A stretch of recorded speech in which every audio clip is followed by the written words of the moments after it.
আসসালামু আলাইকুম ভিউয়ার্স, আশা করি আপনারা সকলে ভালো আছেন এবং সুস্থ আছেন। গণপ্রজাতন্ত্রী বাংলাদেশ সরকার বাংলাদেশ পুলিশ একটি নিয়োগ বিজ্ঞপ্তি প্রকাশ করেছে। Special branch Bangladesh police Rajarbagh Dhaka এর রাজস্ব খাতভুক্ত নিম্নবর্ণিত 4 ক্যাটাগরির মোট 54টি শূন্য পদে জনবল নিয়োগের নিমিত্ত বিজ্ঞপ্তিতে বর্ণিত নিয়মাবলী ও শর্ত সাপেক্ষে বাংলাদেশের প্রকৃত স্থায়ী নাগরিকদের নিকট হইতে অনলাইনে http://sbdhaka.teltok.com.bd অথবা http://www.specialbranch.gov.bd ওয়েবসাইটের মাধ্যমে আবেদনপত্র আহ্বান করা হচ্ছে। অনলাইন ব্যতীত কোনো আবেদন গ্রহণ করা হবে না। এখানে পদের নাম দেওয়া আছে কম্পিউটার অপারেটর, বেতন স্কেল ধরা হয়েছে 12,500 থেকে 30,230 টাকা। পদসংখ্যা রয়েছে, বয়সীমা ধরা হয়েছে এখানে 30 বছর। পদসংখ্যা 2টি। শিক্ষাগত যোগ্যতা কোনো স্বীকৃত বিশ্ববিদ্যালয় হতে বিজ্ঞান বিভাগে স্নাতক সম্মান বা সমমানের ডিগ্রি। কম্পিউটার মুদ্রাক্ষর প্রতি মিনিটে বাংলায় 25 শব্দ এবং ইংরেজিতে 30 শব্দের গতিসহ সংশ্লিষ্ট বিষয়ে স্ট্যান্ডার্ড অ্যাপটিটিউড টেস্টে উত্তীর্ণ হতে হবে। যে সকল জেলার প্রার্থীগণ আবেদন করতে পারবেন: ঢাকা, গাজীপুর, মানিকগঞ্জ, মুন্সিগঞ্জ, নারায়ণগঞ্জ, নরসিংদী, কিশোরগঞ্জ, টাঙ্গাইল, ফরিদপুর, মাদারীপুর, রাজবাড়ী, ময়মনসিংহ, জামালপুর, শেরপুর, নেত্রকোনা, চট্টগ্রাম, কক্সবাজার, খাগড়াছড়ি, রাঙামাটি, কুমিল্লা, বিবাড়িয়া, চাঁদপুর, নোয়াখালী, ফেনী, বগুড়া, পাবনা, সিরাজগঞ্জ, রাজশাহী, নওগাঁ, চাঁপাইনবাবগঞ্জ, ঠাকুরগাঁও, রংপুর, কুড়িগ্রাম, নীলফামারী, বাগেরহাট, যশোর, ঝিনাইদহ, মাগুরা, নড়াইল, কুষ্টিয়া, মেহেরপুর, বরগুনা, পটুয়াখালী, সিলেট, হবিগঞ্জ, মৌলভীবাজার ও সুনামগঞ্জ। তবে এতিম ও শারীরিক প্রতিবন্ধীগণের ক্ষেত্রে সকল জেলার প্রার্থী আবেদন করতে পারবেন। এরপর রয়েছে লিপিকার কাম কম্পিউটার অপারেটর, বেতন স্কেল ধরা হয়েছে 11,000 থেকে 26,590 টাকা। বয়সসীমা এখানে অনূন্য 30 বছর, তবে বিভাগীয় প্রার্থীদের ক্ষেত্রে বয়সসীমা 40 বছর পর্যন্ত শিথিলযোগ্য। পদসংখ্যা রয়েছে এখানে 5টি। কোনো স্বীকৃত বিশ্ববিদ্যালয় হতে অনন্য দ্বিতীয় বিভাগ বা সমমানের সিজিপিএতে স্নাতক বা সমমানের ডিগ্রি। কম্পিউটার ব্যবহারের দক্ষতা লিপিতে প্রতি মিনিটে ইংরেজি ও বাংলায় যথাক্রমে 50 ও 80 শব্দের গতি থাকতে হবে এবং কম্পিউটার মুদ্রাক্ষরে প্রতি মিনিটে বাংলায় 30 এবং ইংরেজিতে 25 শব্দের গতি থাকতে হবে। এরপর রয়েছে অফিস সহকারী কাম কম্পিউটার মুদ্রাক্ষরিক, বেতন স্কেল ধরা আছে 9,300 থেকে 22,490 টাকা। বয়সীমা ধরা আছে অনন্য 30 বছর, তবে বিভাগীয় প্রার্থীর ক্ষেত্রে বয়সীমা 40 বছর পর্যন্ত শিথিলযোগ্য। বয়সীমা ধরা আছে এখানে 38 বছর। কোনো স্বীকৃত বোর্ড হতে অনন্য দ্বিতীয় বিভাগ বা সমমানের সিজিপিএতে উচ্চ মাধ্যমিক সার্টিফিকেট বা সমমানের পরীক্ষা উত্তীর্ণ। কম্পিউটার ব্যবহারের দক্ষতা কম্পিউটার মুদ্রাক্ষর প্রতি মিনিটে বাংলায় 20 শব্দ এবং ইংরেজিতে 20 শব্দের গতি পরীক্ষা উত্তীর্ণ হতে হবে। এরপর রয়েছে দপ্তরি, বেতন স্কেল ধরা আছে 8,250 থেকে 20,010 টাকা। বয়সসীমা ধরা আছে অনন্য 30 বছর। পদসংখ্যা রয়েছে এখানে 9টি। কোনো স্বীকৃত বোর্ড হতে মাধ্যমিক স্কুল সার্টিফিকেট বা সমানের পরীক্ষা উত্তীর্ণ।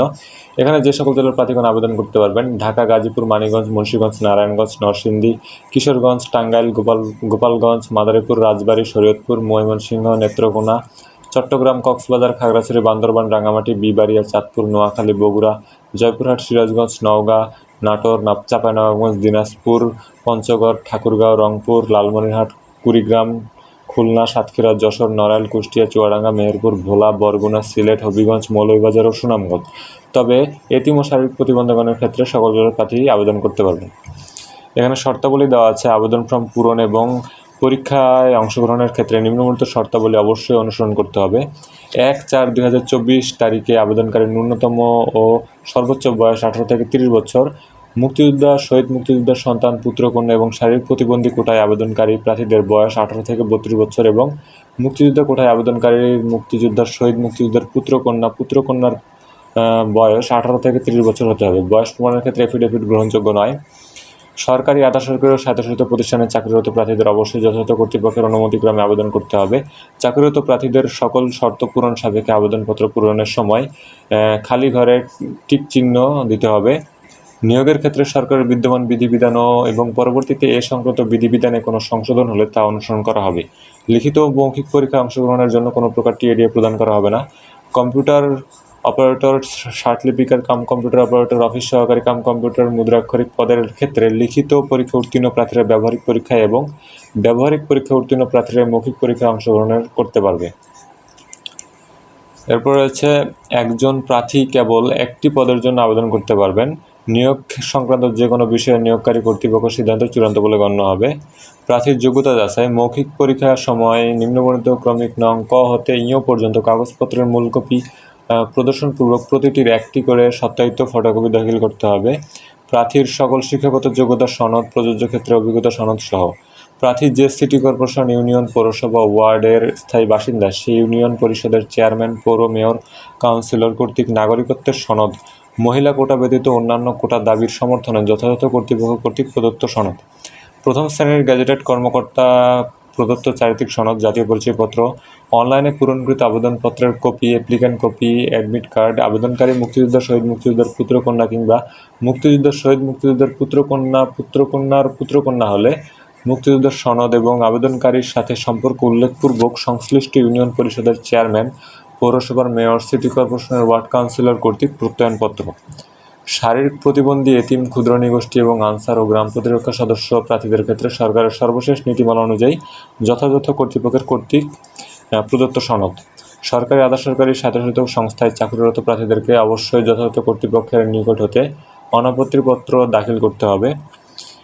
আবেদনকারী তার সর্বশেষ অর্জিত শিক্ষাগত যোগ্যতার বিষয়টি আবেদনে উল্লেখ করতে হবে। প্রার্থী কর্তৃক প্রদত্ত কোনো তথ্য বা দাখিলকৃত কাগজপত্র জাল, মিথ্যা বা ভুয়া প্রমাণিত হলে কিংবা পরীক্ষায় নকল বা অসদুপায় অবলম্বন করলে সংশ্লিষ্ট প্রার্থীর বিরুদ্ধে আইনানুগ ব্যবস্থা গ্রহণ করা হবে। ভুল তথ্য, জাল কাগজপত্র প্রদর্শিত হলে পরীক্ষায় উত্তীর্ণ যে কোনো প্রার্থীর প্রার্থিতা বাতিল করার ক্ষমতা কর্তৃপক্ষ সংরক্ষণ করেন। যদি কোনো প্রার্থী বাংলাদেশের নাগরিক না হন, কোনো ফৌজদারি আদালত কর্তৃক নৈতিক স্থলনজনিত অভিযোগে দণ্ডিত হন কিংবা কোনো সরকারি বা স্বায়ত্তশাসিত প্রতিষ্ঠান বা স্থানীয় কর্তৃপক্ষের চাকরি হতে বরখাস্ত হয়ে থাকেন, তাহলে তিনি আবেদন করার যোগ্য বিবেচিত হবেন না। সরকারি নীতিমালা অনুযায়ী কোটা পদ্ধতি অনুসরণ করা হবে। লিখিত পরীক্ষার তারিখ ও সময়সূচি SMS-এর মাধ্যমে জানানো হবে। এছাড়া স্পেশাল ব্রাঞ্চ, বাংলাদেশ পুলিশ, ঢাকার নোটিশ বোর্ড ওয়েবসাইটে www.police.gov.bd এবং http://www.specialbranch.gov.bd এ প্রকাশ করা হবে। লিখিত পরীক্ষায় উত্তীর্ণ প্রার্থীদের ব্যবহারিক ও মৌখিক পরীক্ষার তারিখ ও সময়সূচি স্পেশাল ব্রাঞ্চ, বাংলাদেশ পুলিশ, ঢাকার নোটিশ বোর্ডে এবং ওয়েবসাইটে www.police.gov.bd অথবা http://www.specialbranch.gov.bd এ প্রকাশ করা হবে। বিজ্ঞপ্তিটি পত্রিকা ছাড়াও স্পেশাল ব্রাঞ্চ, বাংলাদেশ পুলিশ, ঢাকার নোটিশ বোর্ডে ওয়েবসাইটে http://www.specialbranch.gov.bd বা http://sbdhaka.teltok.com.bd এ দেখা যাবে, অথবা কিউআর কোড স্ক্যানের মাধ্যমে বাংলাদেশের একমাত্র রাষ্ট্রীয় মোবাইল অপারেটর টেলটকের জব পোর্টাল অথবা http://alljobs.teltok.com.bd ওয়েবসাইটে সরাসরি প্রবেশ করে বিজ্ঞপ্তিটি পাওয়া যাবে। পরীক্ষার তারিখ, সময় ও অন্যান্য তথ্য ওয়েবসাইটের নোটিশ বোর্ড হতে জানা যাবে। অসম্পূর্ণ, ত্রুটিপূর্ণ ও বিলম্বে প্রাপ্ত আবেদনপত্র বাতিল বলে গণ্য হবে। অনলাইনে আবেদনের সময়সীমা ও পদ্ধতি। পরীক্ষায় অংশগ্রহণে আগ্রহী প্রার্থীগণের http://www.specialbranch.gov.bd অথবা http://sbdhaka.teltok.com.bd এই ওয়েবসাইটে প্রবেশ করে আবেদনপত্র পূরণ করতে হবে। আবেদনের সময়সীমা। অনলাইনে আবেদনপত্র পূরণ ও পরীক্ষার ফি জমাদান শুরুর তারিখ ও সময় 25/4/2024 সকাল 10 ঘটিকা হতে এবং অনলাইনে আবেদনপত্র জমাদানের শেষ তারিখ ও সময় 16/5/2024 বিকাল 5টা পর্যন্ত। উক্ত সময়সীমার মধ্যে বর্ণিত ওয়েবসাইটে ইউজার আইডি প্রাপ্ত প্রার্থীগণ অনলাইন আবেদনপত্র সাবমিটের সময় থেকে পরবর্তী 72 ঘন্টার মধ্যে SMS-এর মাধ্যমে পরীক্ষার ফি জমা দিতে পারবেন। অনলাইন আবেদনপত্রে প্রার্থী তার রঙিন ছবি দৈর্ঘ্য 300x300 পিক্সেল এবং স্বাক্ষর দৈর্ঘ্য 300x80 পিক্সেল স্ক্যান করে নির্ধারিত স্থানে আপলোড করতে হবে। ছবির সাইজ সর্বোচ্চ 100 KB এবং স্বাক্ষরের সাইজ সর্বোচ্চ 60 KB হতে হবে। অনলাইন আবেদনপত্রে পূরণকৃত তথ্য যেহেতু পরবর্তীতে সকল কার্যক্রমে ব্যবহৃত হবে, সেহেতু অনলাইন আবেদনপত্র সাবমিট করার পূর্বেই সকল তথ্যের সঠিকতা সম্পর্কে প্রার্থী নিজে শতভাগ নিশ্চিত হবে। প্রার্থী অনলাইনে পূরণকৃত আবেদনপত্রের একটি প্রিন্ট কপি পরীক্ষা সংক্রান্ত যে কোনো প্রয়োজনীয় সহায়ক হিসেবে সংরক্ষণ করবেন এবং মৌখিক বা ব্যবহারিক পরীক্ষার সময় 1 কপি জমা দিবেন। SMS প্রেরণের নিয়মাবলী ও পরীক্ষার ফি প্রদান। অনলাইনে আবেদনপত্রের অ্যাপ্লিকেশন ফর্ম যথাযথ পূরণ করে নির্দেশনা মোতাবেক ছবি এবং স্বাক্ষর আপলোড করে আবেদনপত্র সাবমিট করা সম্পূর্ণ হলে কম্পিউটারের ছবি সহ অ্যাপ্লিকেশন ফি দেখা যাবে। নির্ভুলভাবে আবেদনপত্র সাবমিট করা প্রার্থী ইউজার আইডি, ছবি এবং স্বাক্ষরযুক্ত একটি অ্যাপ্লিক্যান্ট কপি পাবেন। যদি অ্যাপ্লিক্যান্ট কপিতে কোনো তথ্য ভুল থাকে বা স্পষ্ট ছবি, সম্পূর্ণ কালো, সাদা, ঘোলা ও ছবি স্বাক্ষর সঠিক না থাকে, তাহলে পুনরায় আবেদন করতে পারবেন।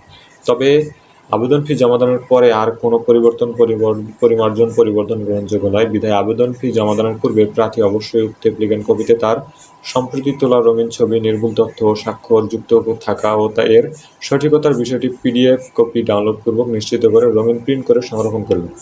অ্যাপ্লিক্যান্ট কপিতে একটি ইউজার আইডি নাম্বার দেওয়া থাকবে এবং ইউজার আইডি নাম্বার ব্যবহার করে প্রার্থী নিম্নোক্ত পদ্ধতিতে যে কোনো টেলটক প্রিপেড মোবাইল নাম্বারের মাধ্যমে 2টি SMS করে ক্রমিক 1 এ বর্ণিত পদের ক্ষেত্রে আবেদন ফি বাবদ 300 টাকা এবং টেলটকের সার্ভিস চার্জ বাবদ 35 টাকা সহ মোট 335 টাকা এবং ক্রমিক নং 2 থেকে 3 বর্ণিত পদের ক্ষেত্রে আবেদন ফি বাবদ 200 টাকা এবং টেলিটকের সার্ভিস চার্জ বাবদ 23 টাকা সহ অফেরতযোগ্য মোট 223 টাকা জমা দিবেন এবং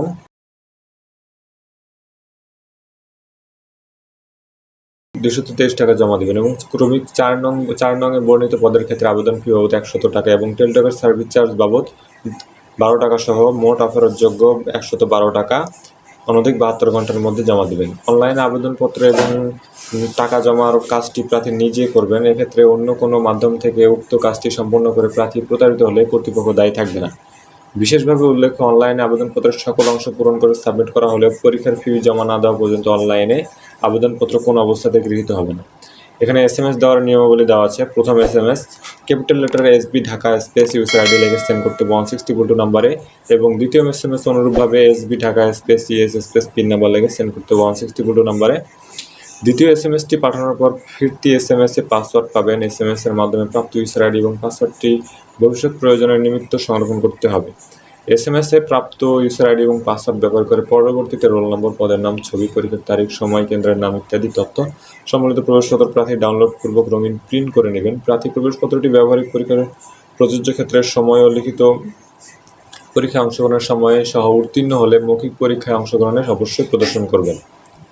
শুধুমাত্র টেলিটক প্রিপেড মোবাইল ফোন থেকে প্রার্থীগণ নিম্নবর্তী SMS পদ্ধতি অনুসরণ করে নিজ ইউজার আইডি এবং পাসওয়ার্ড পুনরুদ্ধার করতে পারবেন। ইউজার আইডি জানা থাকলে capital letter SB Dhaka space help space user ID লিখে সেন্ড করতে 162 নম্বরে এবং পিন নাম্বার জানা থাকলে SB Dhaka space help space PIN number লিখে সেন্ড করতে 162 নম্বরে। ডিক্লারেশন প্রার্থীকে অনলাইন আবেদনপত্রের ডিক্লারেশন অংশে এই মর্মে ঘোষণা দিতে হবে যে প্রার্থী কর্তৃক আবেদনপত্রের প্রদত্ত সকল তথ্য সঠিক ও সত্য, প্রদত্ত তথ্য অসত্য বা মিথ্যা প্রমাণিত হলে অথবা কোনো অযোগ্যতা ধরা পড়লে বা কোনো প্রতারণা বা দুর্নীতির আশ্রয় গ্রহণ করলে কিংবা পরীক্ষায় নকল বা অসদুপায় অবলম্বন করলে পরীক্ষার পূর্বে বা পরে এমনকি নিয়োগের পরে যে কোনো পর্যায়ে প্রার্থিতা বাতিল করা হবে এবং সংশ্লিষ্ট প্রার্থীর বিরুদ্ধে আইনানুগ ব্যবস্থা গ্রহণ করা হবে। এই নিয়োগের ক্ষেত্রে সরকারের যাবতীয় বিদ্যমান বিধিবিধান, আদেশ এবং পরবর্তীতে এক্ষেত্রে প্রযোজ্য বিধিবিধান ও সর্বশেষ যথাযথভাবে পরিপালন বা অনুসরণ করা হবে। কর্তৃপক্ষ যে কোনো পর্যায়ে কারণ দর্শানো ব্যতিরেকে পদসংখ্যা হ্রাস, বৃদ্ধি সহ যে কোনো সিদ্ধান্ত গ্রহণের ক্ষমতা সংরক্ষণ করেন। শেষ তারিখ ও সময়ের জন্য অপেক্ষা না করে হাতে যথেষ্ট সময় নিয়ে অনলাইনে আবেদনপত্র পূরণ এবং আবেদন ফি জমাদানের পরামর্শ দেওয়া হচ্ছে। ধন্যবাদ।